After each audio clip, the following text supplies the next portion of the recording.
So I'm so delighted, Bec, that you've agreed this evening to run a session for us on limiting beliefs. I know I've got so many running in the background, so I can't wait to learn what you're going to share with us this evening. So I'm going to make you host, and then I'm going to sit back and just learn loads of stuff from you. So bear with me.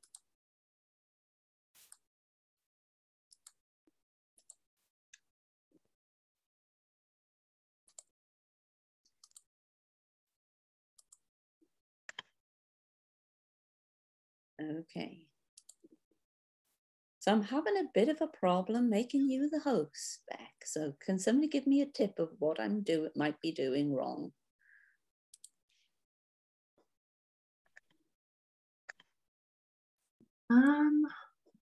There we go. So over to you, Bec. Oh, fab. First of all, how to get rid of these limiting beliefs. Okay, let me just find my presentation.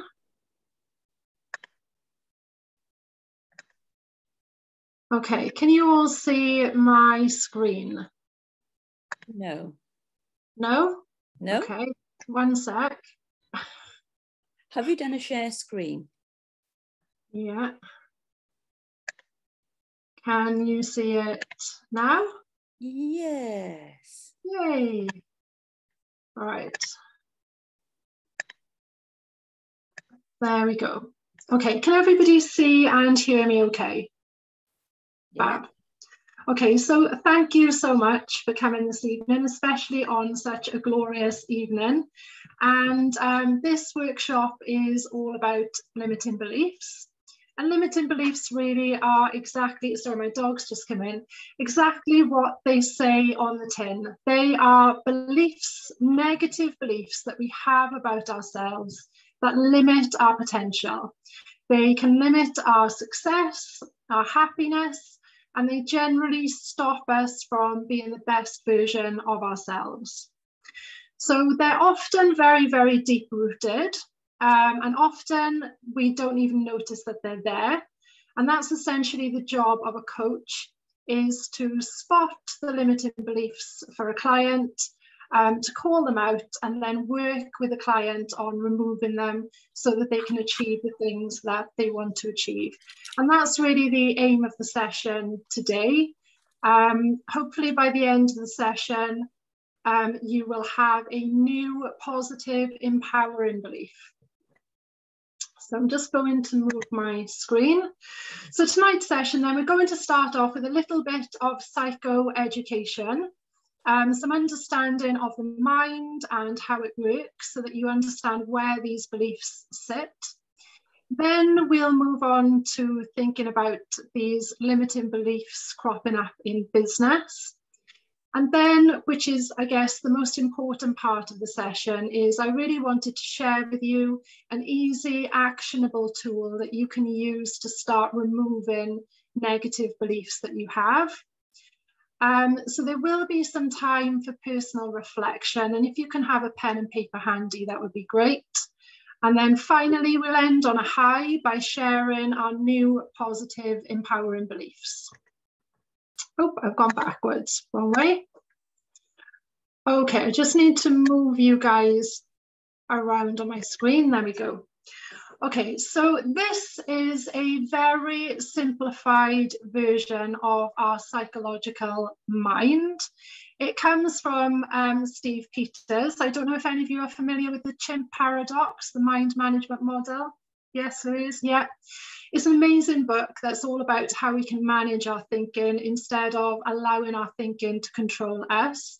And it's really something that I enjoy sharing with clients, because we can manage our mind and manage our thinking. And it's really important that we do that if we want to be the best version of ourselves. So super quickly then, I don't know if you can see my arrow, but we've got the chimp part of the brain. We've got the human part of the brain, and then we've got the computer. So the chimp part of the brain, it's given to us at birth. It's not good, it's not bad. We cannot change it, but we can learn to manage it. And the chimp part of our brain has one agenda, and that is to keep us safe and to ensure the reproduction of the human species. The chimp part of your brain is that emotional part of your brain. It loves to catastrophize, it's irrational, it thinks in black and white. It's what happens when we throw all our toys out of the pram, and yeah, it's that part of our brain. So we can't change it, it's not good or bad, but we can learn to manage it. And the other unfortunate thing is that it's 4 times stronger than the human part of our brain, which is why we do really need to work hard on mind management and managing our thinking. The human part of the brain, that's us.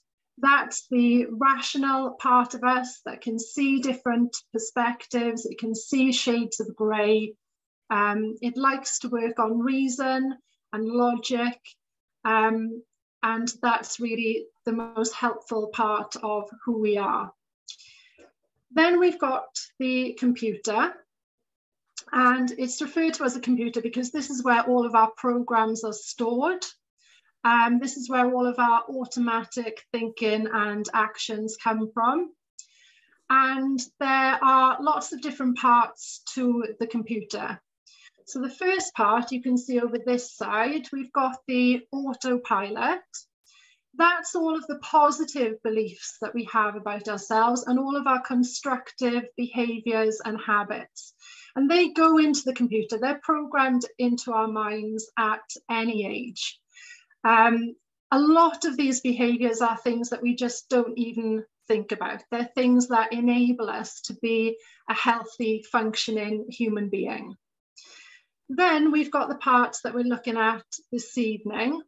And these are split into goblins and gremlins because they are the exact opposite of the autopilot. These are the negative beliefs, very destructive, very harmful.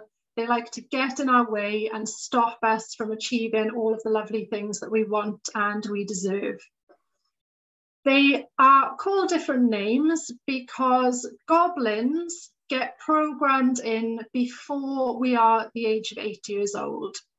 They're incredibly difficult to remove, not impossible. But to give you an example, I don't know if any of you have heard of the fridge door story before? No?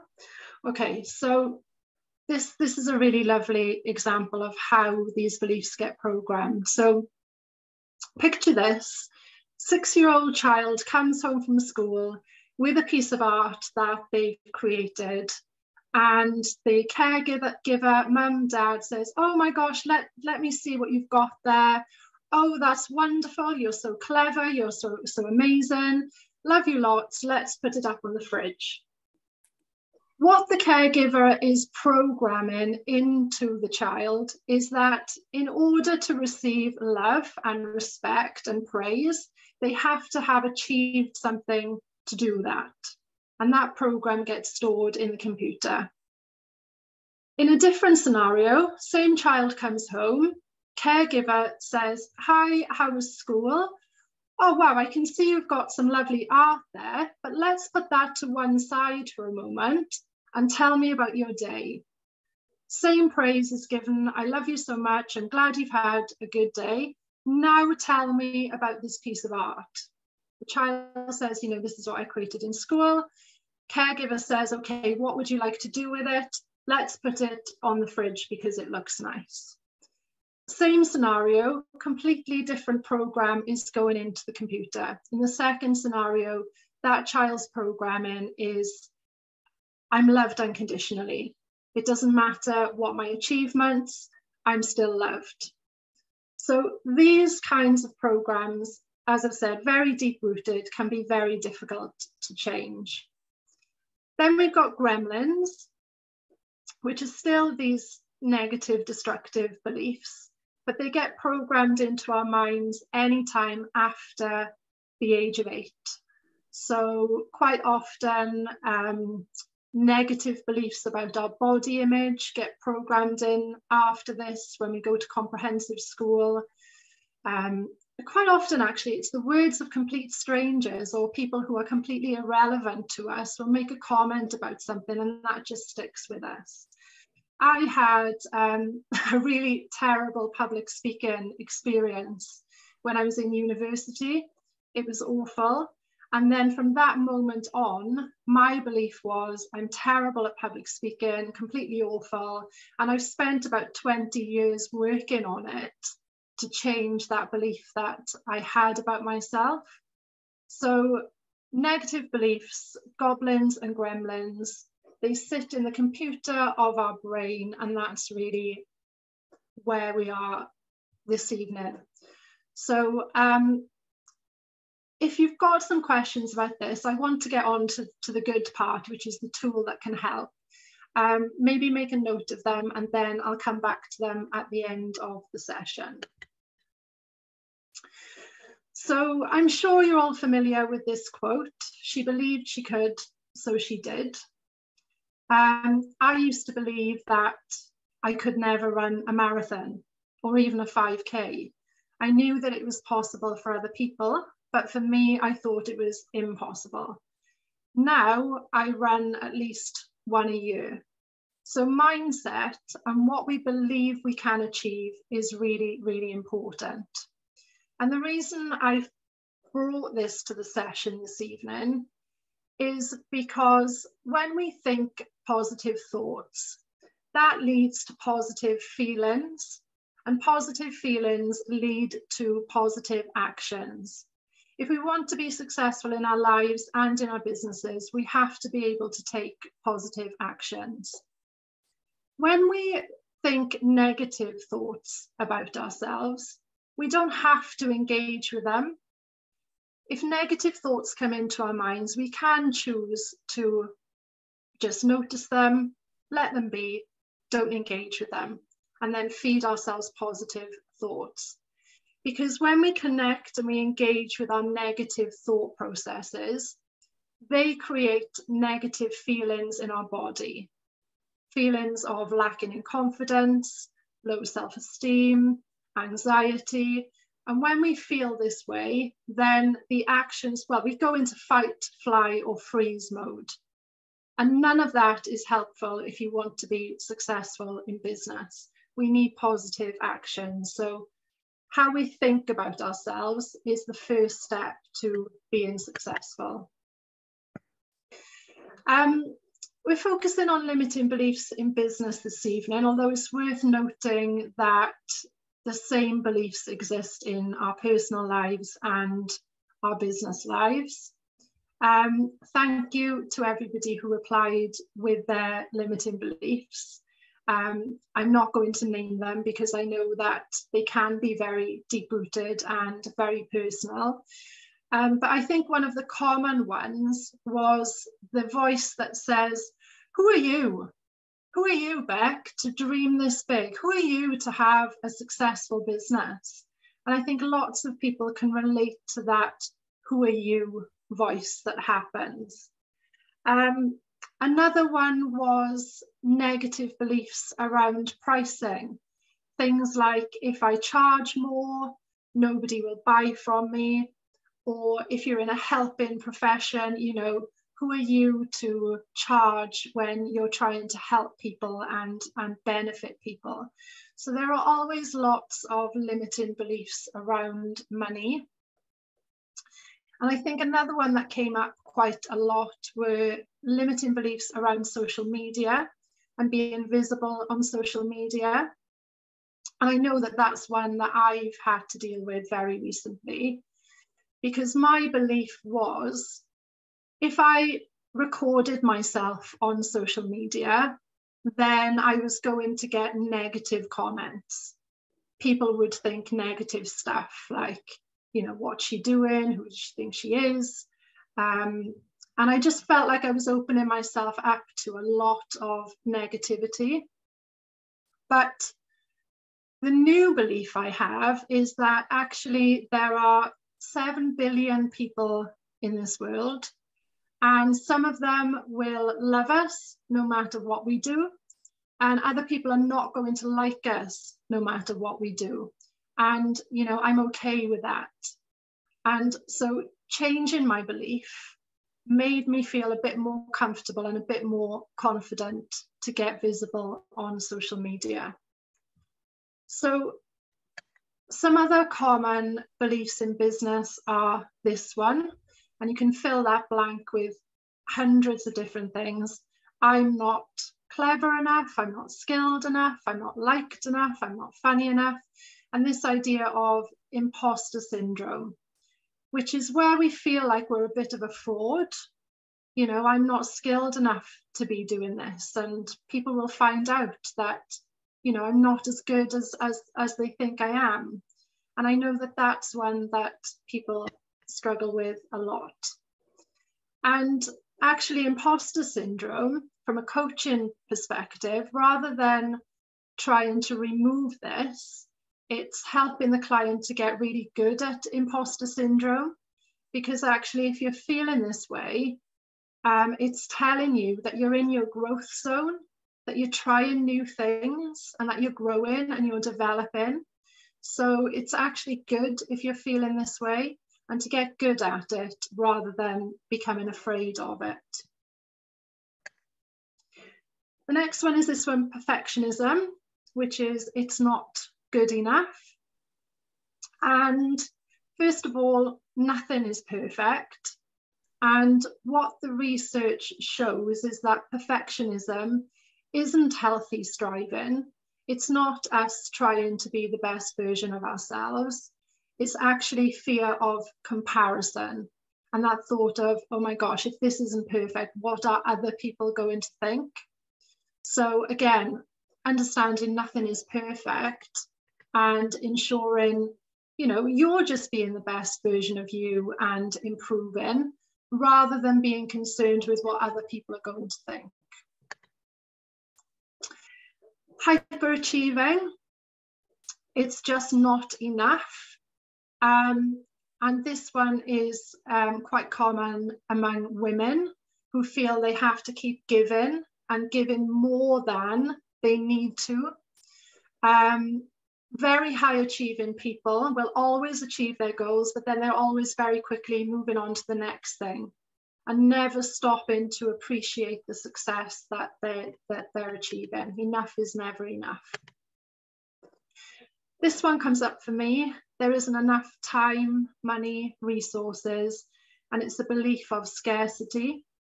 As far as time is concerned, I mean, we all have the same amount of hours in a day.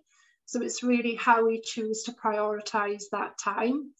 And I think Cheryl commented a couple of sessions back about money and resources for things like marketing. You know, if you truly want something enough, then there's always a way to make things happen.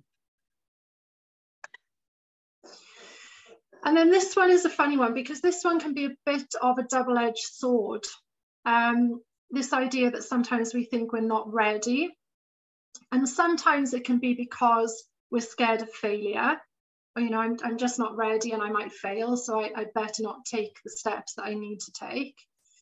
But actually, it can quite often be fear of our own success, especially if we were brought up in a certain way, you know, where there were kind of labels and boxes on us that, you know, achieving success, being a hugely successful entrepreneur is not for you, that's for other people. It can be a fear of our own success. And again, that's something that's definitely worth exploring. So I really wanted to share with you something that is actionable that you can use when you notice these beliefs to start removing them. So if you could kind of think of a limiting belief that comes up for you, that would be really useful. And I've put some examples on the screen there. So things like, if I want to be successful in my business, I have to be working or plugged in all the time. If I raise my prices, no one will buy from me. If I get visible on social media, I'll be more vulnerable to criticism and negativity. I don't have enough time or money for X.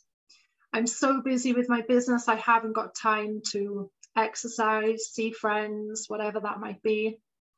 Some beliefs that we touched on last week in Beth's workshop, that, you know, it's just wrong to want to be hugely successful or to have X amount of money. This one comes up a lot. I'm too old or too young to do X. I can't outsource because I'm the only one who will do it right. That definitely comes up for me a lot. And things like, there are lots of people doing this already, so why me? Why would anybody want to buy from me? And this idea of readiness or not being ready, which could be fear of failure or fear of success. Does anybody have any beliefs that are jumping out at them that they're happy to share? I've got one back. I've got one that perhaps you'd be interested in dealing with. Okay. Because I think it might affect a lot of people, especially as we stepped into COVID. I've got I love the way you called the gremlin pre-8. I thought that was really interesting. And one of my gremlins pre-8 is don't exist. I didn't feel it was safe for me to exist. And I thought I dealt with it all, yeah? And it's one of those things where you do think, oh, I've dealt with all this, I've dealt with all this. But then without, when I'm under pressure, I go into don't exist and then make myself invisible, especially on social media. And a lot of my really close friends will get in contact, they'll say, why are you not existing again? So how do you get rid of, when you think you've got rid of a limiting belief, how can you check you've really got rid of a limiting belief? Because it's in times of stress, they pop up again, but you don't even realize they've popped up and you're almost like in it, and you almost need reminded to come out of it. So how do you manage that? Exactly. And I think, you know, thank you for sharing that. They are incredibly difficult to remove, and they will continue to crop up. But I think the most important thing is self-awareness and having the awareness of what they are, because that's the first step in being able to do something about them. And it sounds as if when they are cropping up for you in the moment, you are able to reflect and think, yeah, okay, there's that belief, there's that gremlin appearing again.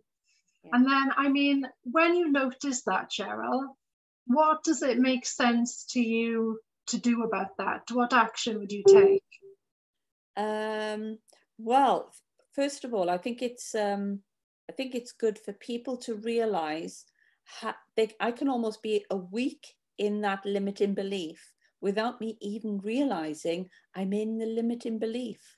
And it's almost like I do need somebody to almost, who knows me well enough to say, hey, what's going on? And it almost feels like underlay under carpet. You can see the carpet, but you can't see the underlay. So you're in the underlay for a while until it's almost like somebody prompts you or something prompts you to then step out. And I suppose for me, because it's such a huge contrast in my life, you know, because I've sat on world stages, I've trained some of the top leaders. So to me, it almost feels I've dealt with this, yeah? So for me, it's almost like, how come this can happen again? How come this can happen again? The sneaky gremlin is back again. So sneaky. So for me, it's that I only know I'm out of it when I'm out of it. I don't know when I'm in it. So it's almost like, it's really weird because I need somebody to, or some ways, push me out of it. And lucky I'm supported by great people who will just notice and will do something, and it sort of pushes me out of it. But it's only from outside I can look in. When I'm in it, I'm in it. So for all those people who do feel they're stuck with limiting beliefs, I totally get it, because it's only from outside can I deal with it. Yeah, and we all have them. And I think, you know, don't for a second look around at people and think, oh gosh, they're winning at life, they've got it all set. everybody has these negative limiting beliefs, and they will crop up. And I think having good people around you, you know, we get to choose the people who are around us, and that's so important, to have trusted people and people who know you, who can say, you know, Cheryl, I notice you're not quite yourself lately, and can help and support you. That's really important. I guess I'm curious to know, I mean, can you think of any ways that you could remind yourself of that limiting belief on a day-to-day basis? I think I would almost need a timetable, so that I've got, and I do diarise a lot, so I diarise to do things, so that if those things are not done, it's almost like a note to self, you know, to keep visible, because I think we've all got different, almost like a shadow side to our personality, whereby we love doing all this stuff and being out there on social media. But in reality, we probably got this other part of us that wants to sit quietly in the shade, you know, just stroking the cat for a bit of peace and quiet, really. And I suppose something that comes to mind, I can remember I was a judge in the first ever Welsh Woman of the Year competition that was massive at the time. And so this must be 25 years ago. And I thought, you know, you always think, oh, little old me compared with a really big person. So Nicola Hayward-Thomas at the time was reading the 6 o'clock news, and she was all over the place. And you think, gosh, here's somebody who's a public speaker. She's on the telly. She reads the news. She must be so confident delivering a pitch. And I was having to go on stage after her. So I thought, I'm going to go to the loo to see how she's getting on, to get some confidence. Yeah. And I can remember going into the loo, and she was smoking 2 cigarettes at a time, so 2 cigarettes in her mouth. So I thought, oh, she's nervous. I'm okay to be nervous too. And I think that carried me through, knowing that we all get nervous. You know, we're not machines, we're human beings, and we've all got these buttons that get pressed. Mm-hmm. And Louise, you said that you had a limiting belief that was coming to mind. Yeah, mine was, I just wrote it down. Yeah, funny enough, I had this conversation with Beth earlier. I can't outsource because I'm the only one that can do it right. And at the moment, I'm in a real stretch point with my training company, needing to hand it over to someone else to do the teaching for me so I can concentrate on my therapies.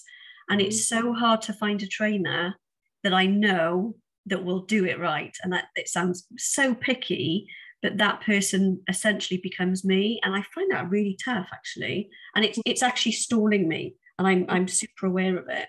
Mm-hmm. And is it possible to find another you? No, because no, I suppose none of us are all the same. It's finding someone that's good enough that they can still be them and still shine in their own light, but also be good for my company and the you know, the image that I still have. What do you think would be their top 3 qualities that they would have to have? Oh, they've got to have humour. Absolutely, you've got to have a sense of humour. I laugh all the time when I'm teaching. We giggle a lot. Definitely humour. Definitely somebody who's adaptable. So this week I've been training, and it's been carnage because the IT systems didn't work and I didn't flap. So also someone who's inflappable, because training throws you curveballs and you've got to go with the flow, smile, and just carry on with it. So I need someone with that probably same tenacity that can push through the things that can go wrong and just go, yeah, don't worry, that's fine, next. Instead of thinking you need to find another you, if you're thinking you have to find somebody who's got an amazing sense of humour, who's unflappable, and who, you know, what was the second one? Adaptable. Adaptable, yeah. So amazing sense of humour, adaptable, and unflappable. How does it feel when you think of it that way? Easier, because I can see a job spec. I could write a job spec and ask for those qualities, which feels a lot easier than thinking, oh my God, how do I hand the reins over to someone else while I'm busy being a therapist over here? So that feels a lot easier, actually. Shall we see if we can get some of these negative beliefs removed and swap them for some empowering beliefs? Absolutely. Okay, let's give it a go. So if you've got your negative belief in mind, the A to F coaching model, bear in mind this is usually used in a coaching setting, which is a conversation setting, but it does lend itself quite nicely to journaling as well. So we'll see how it goes this evening. So have your negative, destructive, unhelpful belief in mind, and then you first of all need to think, what's the activating situation? What's the situation that I'm in that starts me thinking about this negative belief? So with my one about visibility on social media, I've been working with a business mentor who'd given me a plan for social media posts. And every time I looked at that, or every time the day came around when I was meant to be making a video post, that activated this belief of, oh my gosh, if I put myself on video on social media, people will criticize, they'll laugh. So what's the situation that activates this belief for you? And if you've got any questions about any of this, then just let me know or stop and I'll try my best to help you out.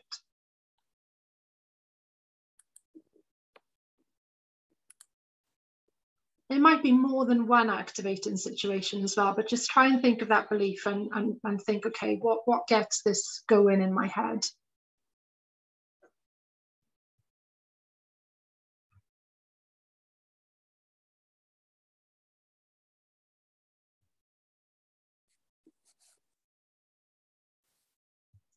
Shall we move on to B, the belief? So the belief, in one sentence, if you can, write down what that negative belief is. So mine was, if I post videos on social media, I will be criticized.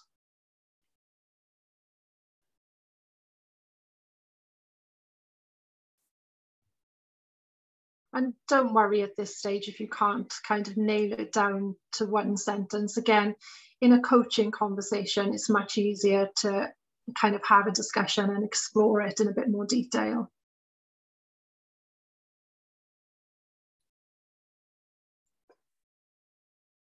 And then think about where that belief comes from.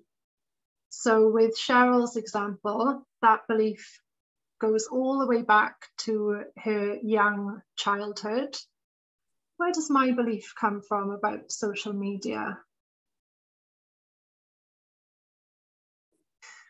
I guess before having my business, I didn't really like social media that much because I wasn't somebody who would kind of pour my heart out on there. So it's been a big switch in belief systems for me. The opposite, in fact. The beliefs might come from your childhood, they might come from a past experience, a bad past experience, or something that somebody said to you, or it could come from society.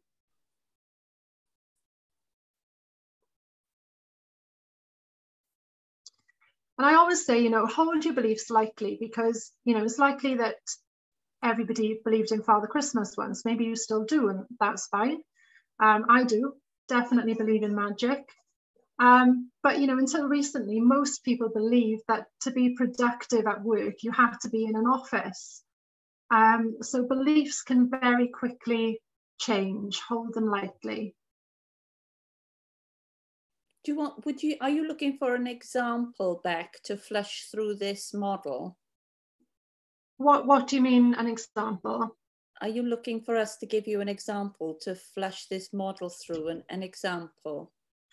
No, so if you're writing down what your negative belief is, and then just write down for you, where did that belief come from? Okay, I got it. And then next we go on to C, which is the consequences of this belief, because they are negative, they are destructive. And first of all, think, okay, when I'm thinking this belief, how does it make me feel? That's the first point. What are the consequences to you as a person? Does it make you feel anxious? Does it make you feel sad? Does it make you feel scared? And then other consequences might be on your relationships. So sometimes these beliefs can impact our relationships as well. So if we're feeling particularly anxious, we might take that out on the people around us. There may be negative consequences for your business. So for me, not posting on social media meant that people wouldn't know who I am and what I do. There might be financial consequences.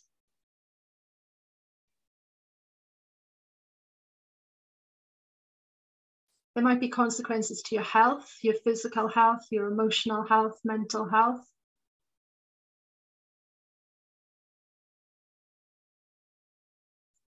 Is everyone still with me on this? Yeah. Okay. And then D is the fun part, because now you imagine you're in a court of law and you are disputing that belief, because that belief is wrong and it's harmful and it needs to go. So you can start off by thinking, when has this belief been wrong for you in your life? When has it been wrong for other people? And if you don't know, then maybe you can use Google and search, okay, who's already achieving the thing that I want? I knew other people were posting on social media and they weren't being criticized and there weren't negative comments. So why shouldn't that be the case for me as well? And the more evidence you can find here to prove this belief wrong, the better. So Cheryl, for you, it would be, you've been on stage, you've presented, you've been very visible.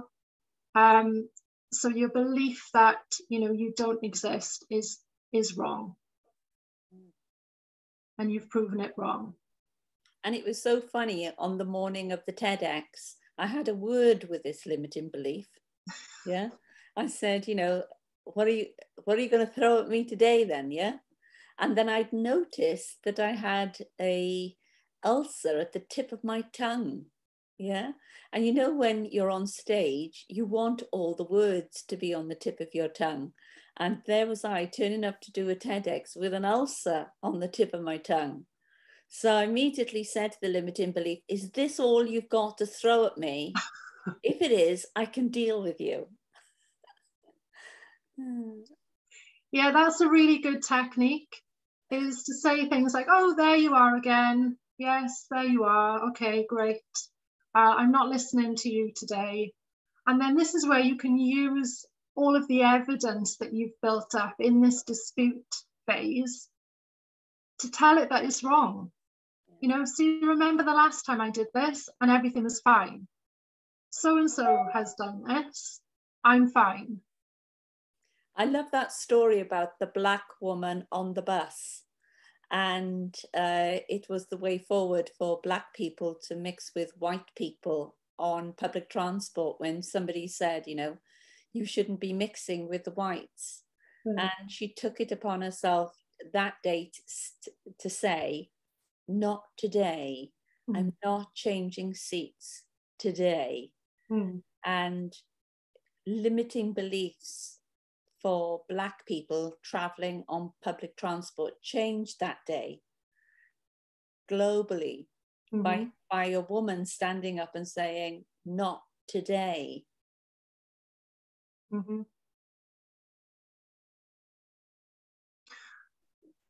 Okay, so E on the model is now to exchange it for a positive, empowering belief.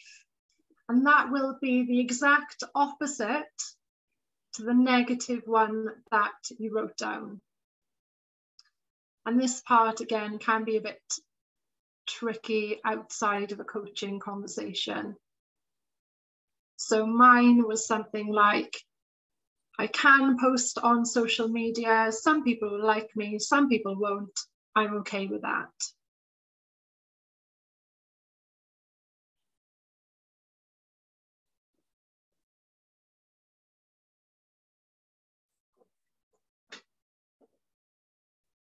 Was that Rosa Parks, Cheryl, the lady on the bus? I'm not sure. Well, I'll ask Mrs. Google. Okay.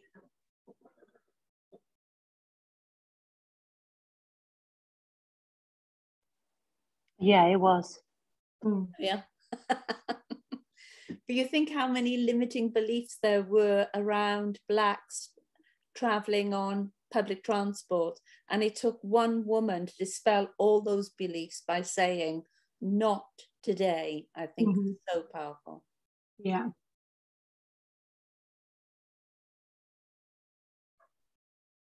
And then the F part, finally, this is the most important part. It's the way forward. And that's the action that you're going to take to start living into this new empowering belief. And we can change our thinking, but the only way we can change it is by taking real action, not by thinking about doing it, not by reading up on it, not by saying, okay, I know it's there now. We have to take action. And when we take action, we rewire our brain and a new program goes into that computer.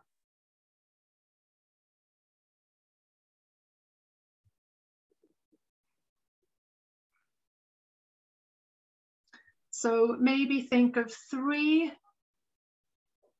actions you can take to start living into your new belief.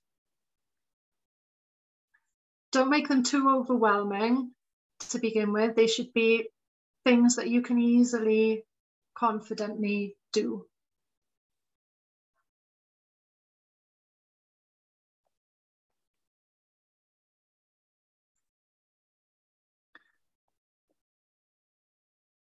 So, does anybody want to share their new empowering belief? End on a high.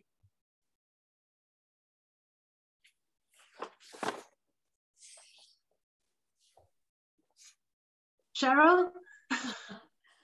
You're going to think I'm crazy when I share this one with you. Absolutely crazy.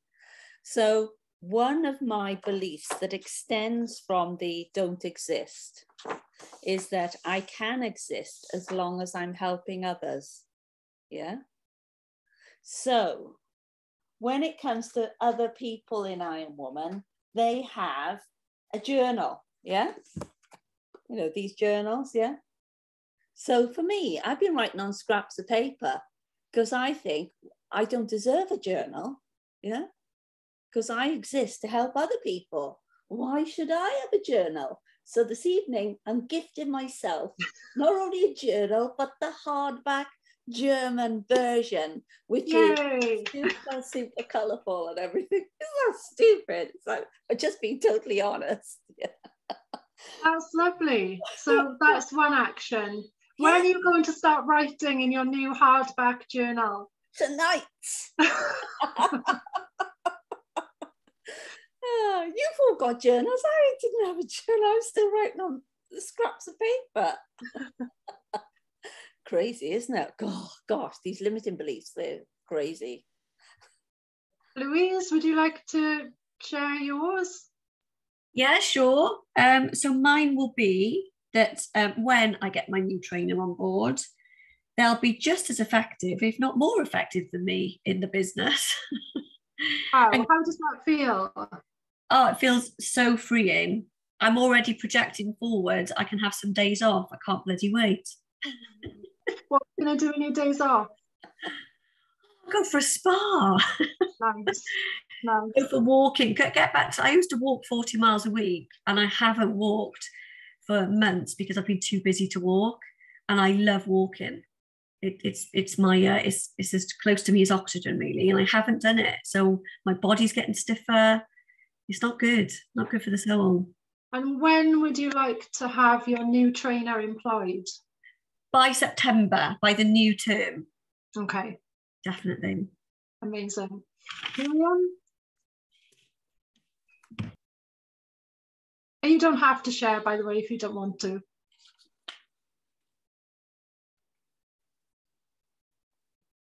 Beth? You absolutely hit the nail on the head when you said about hyperachieving, because with me, no matter what I've done, that's never good enough. I don't celebrate it before I move on to the next thing. And I know it's a massive, massive stumbling block for me.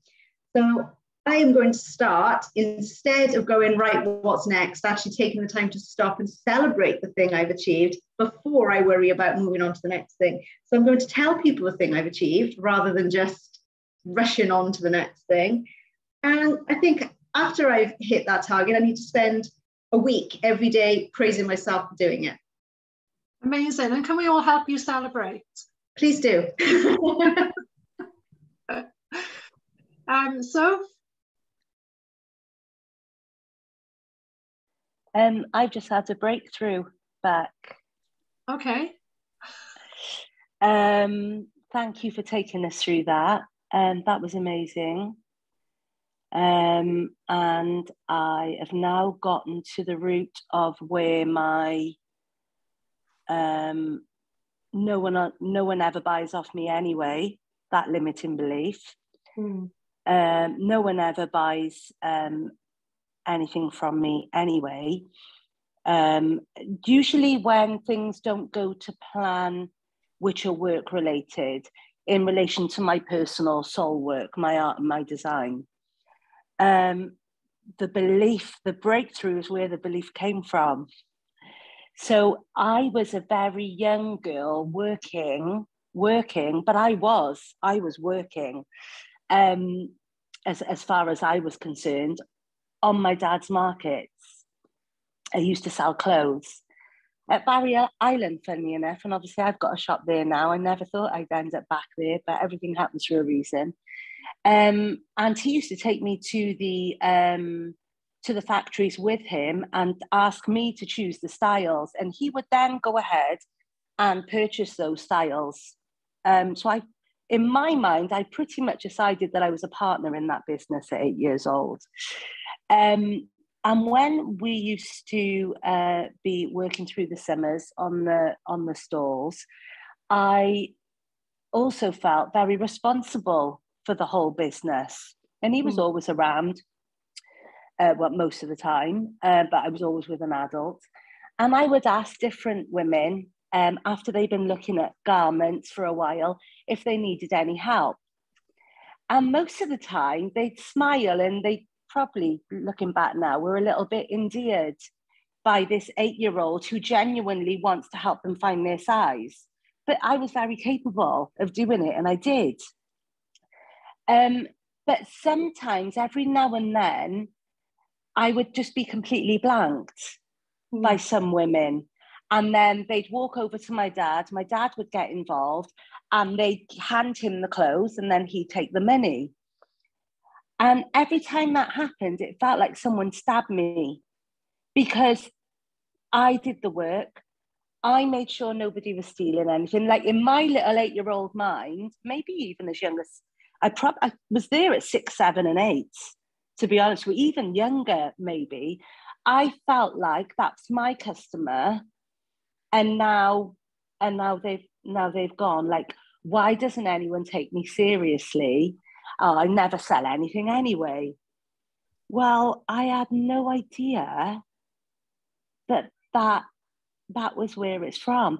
I know it's bullshit because I sell daily. I've got a successful coffee shop. I've been successful in sales prior to joining the police force. I'm good with my communication. I know it's bullshit, but this year in particularly, I think because I'm doing work that feels close to my heart and is vulnerable work. I'm not selling a product. It's me, my skills, my services. Maybe that's why it's bubbling up so loud. And I've thought about just like I've never thought about jacking anything in, but this year, a few times I've gone, maybe I'm on the wrong path. Maybe this isn't for me. Yes, I know I can do it all. Yes, I know I'm good at it. Yes, I know I make a difference. But maybe it isn't for me but I know that may still be the case. However, this can go and do one now because I sell daily. My coffee shop is living proof of that. So my new belief is I do sell. I'm a successful business owner. Stop fucking lying. But my actions, I need to make it easier for people to buy from me. How can I complain if I haven't got any art up on my website? It's because I need help with my website. Cheryl. Okay. Continue now. I need help with my website, please. Can we book in a date? Okay. Thank you. And you super inspired me with your shares as well, Cheryl. Thank you. Thank you. So yeah, so thank you very much. I'm giggling now. I'm giggling from inside that's the program. I didn't think I had many programs left, but this one caught me in a way. So great. That's amazing. That's amazing to have that insight. You're amazing. Thank you for sharing that with everybody. And that's the thing, is that these computer programs that are there from our younger years just don't serve us as adults. So removing them is super important. Miriam, did you want to share, or how are you feeling? Well, I kind of don't feel, which is probably a disbelief, I suppose. I don't know where my disbelief comes from. I really love the fact that Cheryl has really, really bared her soul tonight and shared an awful lot with us. And I almost feel not inadequate, but like I've always had parents that have supported me no matter what. So I don't quite know.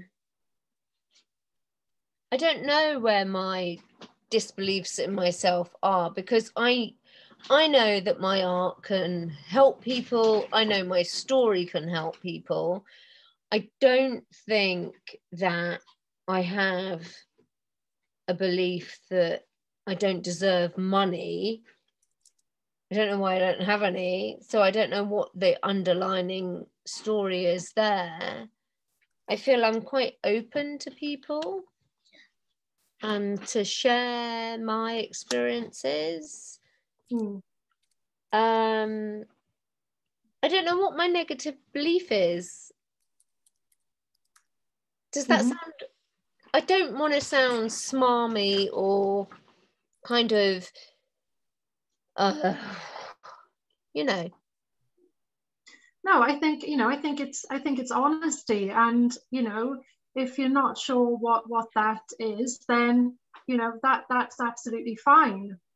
We don't need to dig anything up that is not coming to your mind at all. So yeah, that's fine. Then I wonder what is there.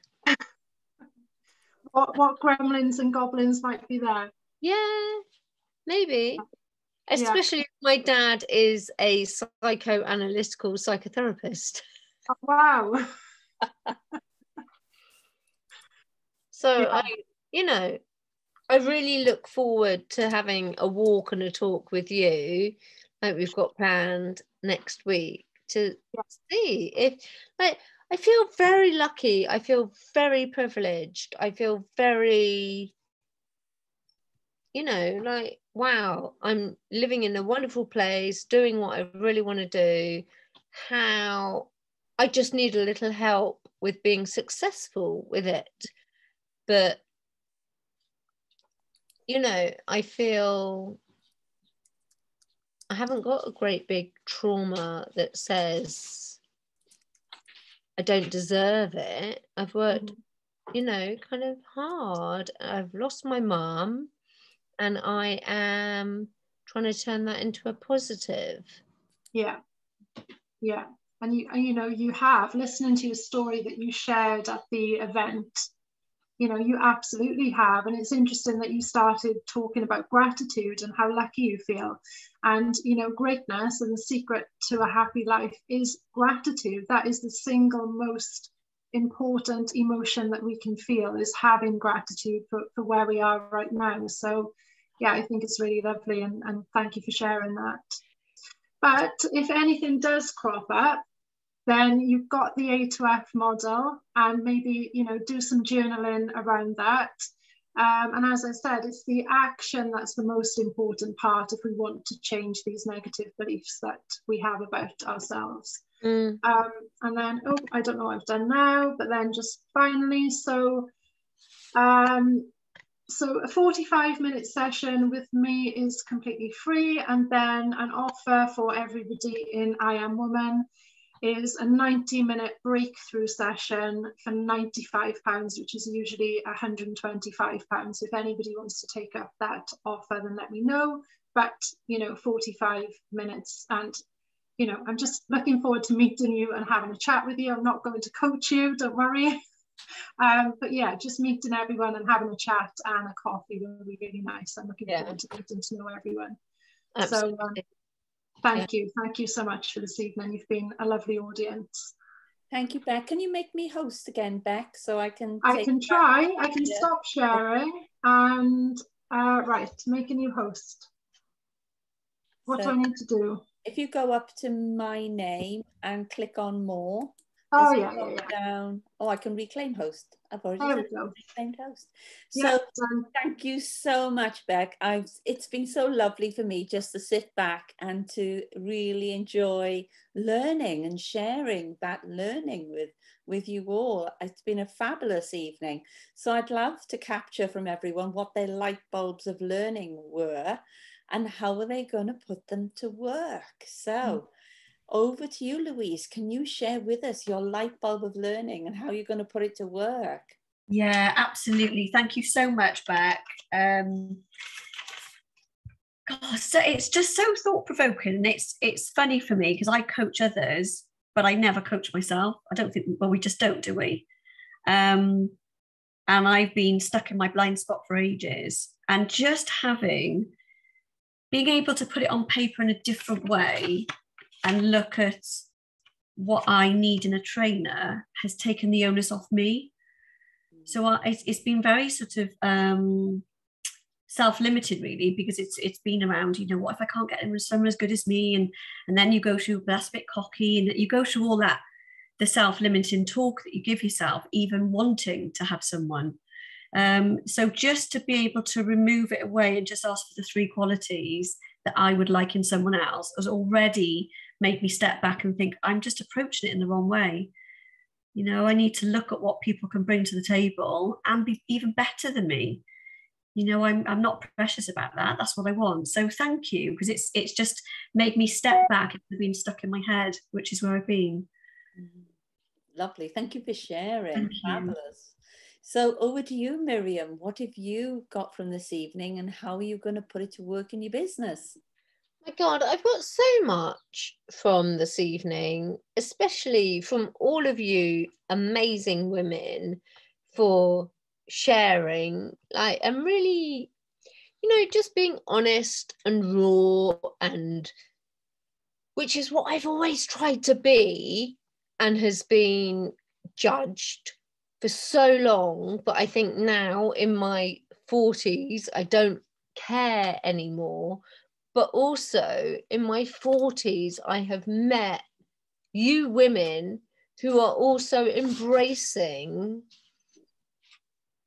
how we're feeling, how we're doing in business, letting the personal also get in there as well, which has been really lovely. And I think, Bec, it's just like having the validation that is okay as well has been like incredible. Rather than being judged, we have been allowed to just be ourselves, and actually, without it sounding a bit like a Hollywood movie, like be ourselves, you know. It's like, that's really important. And that is something I have been trying to do for so long. And all of you have just been, yep, this is who we are. This is what we do. We're not going to judge you. We're going to actually help you continue to be who you are. That's so Sorry, that's a ramble. That's a ramble. I know that, but do you know what? It's, yeah. Thank you. That's so powerful, Miriam. And I always think it's so wonderful when we have a small group tackling a subject like this, because we can really get down deep and get some real transformations moving. So absolutely, absolutely. Thank you, Miriam, for sharing. And coming to you, Beth the Pound, Beth Beamer, of all things money. So what have you learnt this evening, and how are you going to put it to work? The one thing the people closest to me would say that drives them crazy about me is my negative self-talk. I know I do. I do it in business, I do it in my personal life. I see myself setting a terrible example for my son. And when he does it, I want to slap him. And I just think, oh, for God's sake, child. And then I realize where he's got it from. So having some actual techniques where I can try and get to grips with this and reverse it is invaluable. So thank you, Bec. Oh, wow. Thank you. And Sophia, what have you got from this evening? How are you going to put it to work? Well, that was awesome. Thank you, Bec. I'm looking forward to our walk and talk tomorrow. We're going down to Bay 5 and have a little walk. Hopefully the weather continues to stay nice. And just getting to know you more, really. I don't want to pick your brains.